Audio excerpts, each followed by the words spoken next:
Hello students. अब मैं आपको केमिकल कोऑर्डिनेशन से ही दूसरे ग्लैंड थायराइड ग्लैंड के बारे में बताता हूँ। थायराइड ग्लैंड जो होते हैं लार्जेस्ट एंडोक्राइन ग्लैंड है, ये हमारे नेक रीजन में सिचुएटेड रहता है, लोकेटेड रहता है।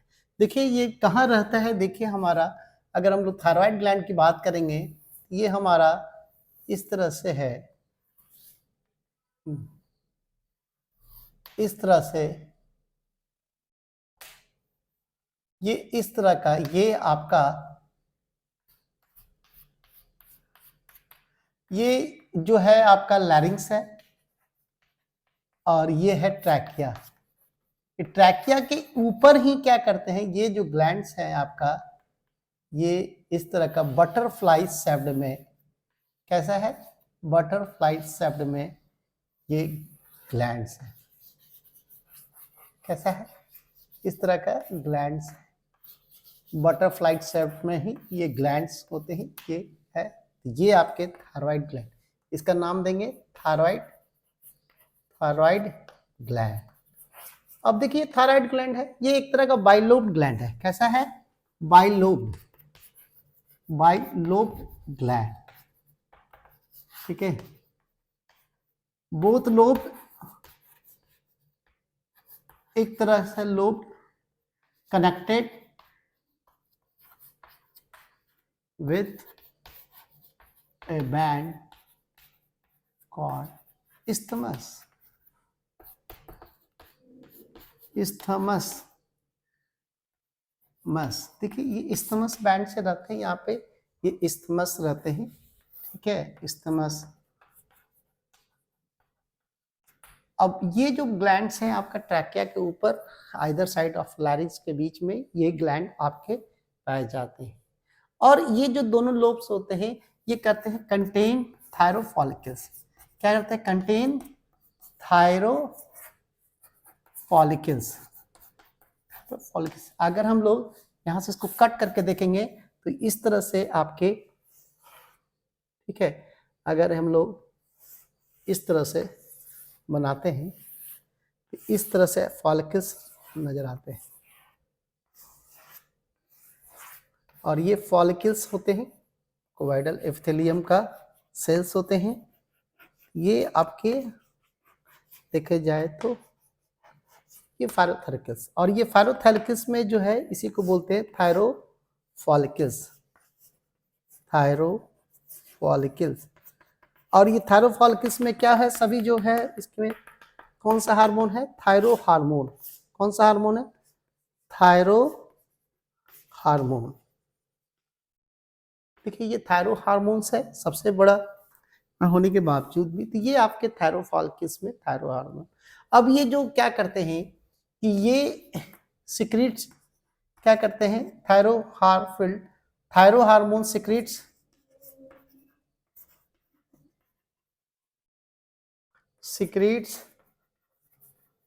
T4 and T3।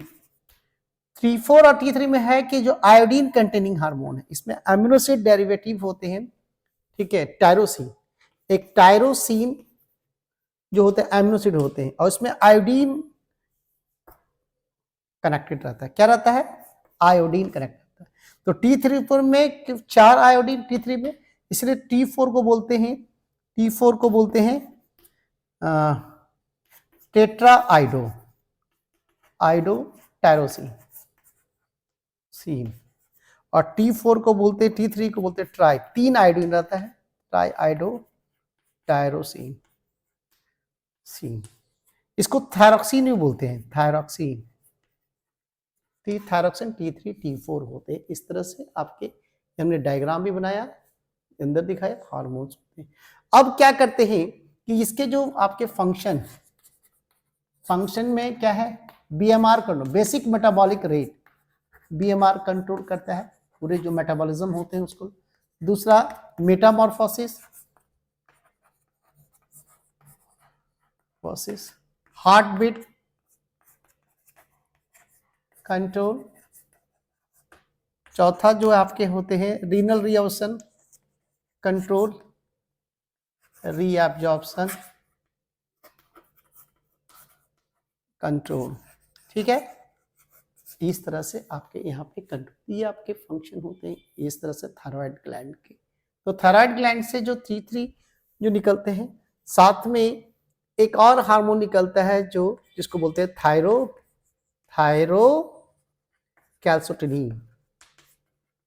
ये क्या कैल्शियम आयन को मेटाबॉलिज्म के लिए रिस्पॉन्स होते हैं, कैल्शियम में ये ब्लड में कम करता है, यानी कि ये हमारे टिश्यूज में ऑर्गन में कैल्शियम को भेजता है ब्लड में। तो ये थायरोकैल्सिटोनिन ये पारा फॉलिकुलर सेल से निकलता है। कहां से? पारा फॉलिकुलर सेल,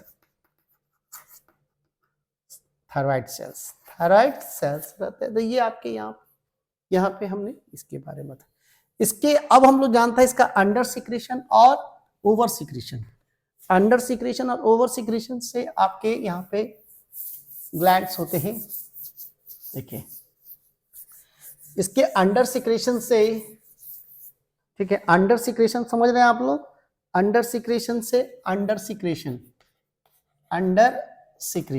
यानी कि बिलो द नॉर्मल लेवल से अगर कम हो जाएगा तो इसमें डिजीज होते हैं। इसका नाम होते हैं क्रेटिनिज्म, ये बच्चों में होता है। दूसरा मैक्सिडीमा, और तीसरा जो होते हैं सिंपल ग्वाइटर,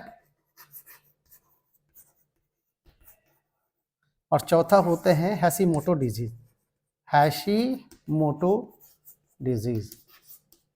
देखिए ये क्या हो रहा है, इसमें कैटम चाइल्ड में होते हैं। अगर इसका दूसरा क्या हो रहा है, इसमें हार्ट बीट कम जाते हैं, वेट बढ़ जाता है, फ्लूइड बढ़ जाता है। उसी मैक्सिडा एडल्ट में होता है, ये चाइल्ड में, ठीक है, और ये एडल्ट में हो जाते हैं। पफी अपीयरेंस होता है, इसमें पफी अपीयरेंस होते हैं, हार्ट बीट स्लो हो जाते हैं, वेट बढ़ जाता है। घेगा रोग हो जाता है, इसमें ग्वाइटर प्रोट्रूड होता है, गला गर्दन जो गला के होता है, थायराइड प्रोट्रूड कर जाता है। हैशीमोटो ऑटो इम्यून डिजीज है। कैसा है? ऑटो इम्यून डिजीज, ठीक है। इसके इम्यून सेल्स ये अपने ही थायराइड सेल्स को मारने लगते हैं।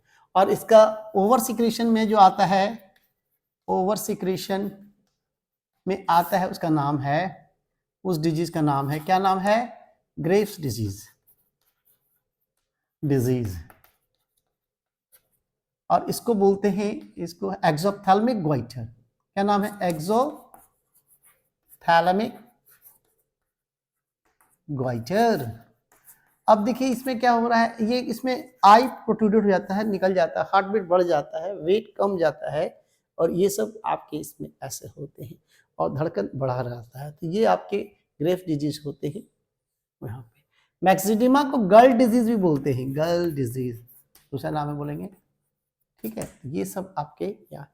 उसी साथ एक इसी के पीछे जो होते हैं एक ग्लैंड्स होते हैं, उसका नाम है पाराथायरॉइड ग्लैंड, ठीक है। पाराथायरॉइड ग्लैंड अगर देखा जाए तो पाराथायरॉइड ग्लैंड, ठीक है, 4 इन नंबर, 4 इन नंबर। कहाँ होता है? Back side. कहाँ होता है? Back side. और सिक्रीट करता है पाराथार्मोन। ये क्या करता है? Increase calcium. ये किसका क्या काम है? Increase calcium ion